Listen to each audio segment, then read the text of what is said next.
आता असं वाटतंय की लग्नसरीचा काळ आहे, तर आता हे थोडे डाऊन व्हायला पाहिजे आणि त्याच्याने आम्ही लोक घेऊ शकतो व्यवस्थित. सेल ऑफ झाल्यामुळे सोन्याचे भाव 4 दिवसात जवळजवळ 30,000 रुपये कमी झाले आणि चांदीचे भाव 1.5 लाखाने कमी झाले. 1.30 ते 1.80 त्यांनाही चांगली संधी साधून ते आजच्या भावात सोनं घेत आहे, कारण की 30,000 दोन दिवसात सोनं कधीच कमी झालेलं नाही आहे. छान वाटलं, ते दर कमी झाले तर आज आम्ही या दुकानात आलो आणि पुष्कळ सारी शॉपिंग केली आणि खूप रिलॅक्स वाटतंय. आधी फार जास्ती होता भाव, पण आता छान वाटलं. पुढे लग्न सराईचं काळ आहे, काय वाटतं?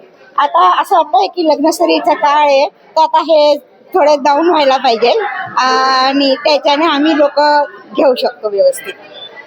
तुमचं नाव काय? माझं नाव कल्पना खरे. कल्पना खरे, एअरफोर्सचे आम्ही आहोत.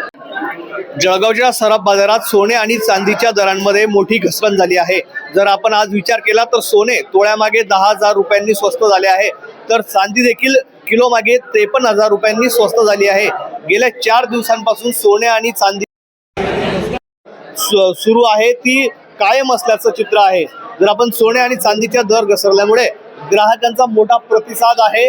ग्राहकांनी सोने चांदी खरेदीसाठी गर्दी केली आहे. जर आपण विचार केला तर काही आठवड्यांपासून सातत्याने सोने चांदीचे दर वाढत होते, मात्र हा आठवडा वेगळा ठरला आहे. या आठवड्यात सोने चांदीच्या दरांमध्ये मोठी घसरण झाली आहे.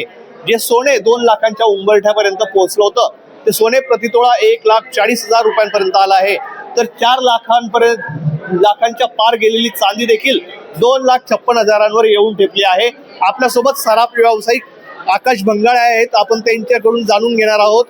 दादा, सोने चांदीचे दर जे आहेत ते सातत्याने वाढत होते, मात्र हा आठवडा वेगळा ठरला आहे, काय कारण आहे?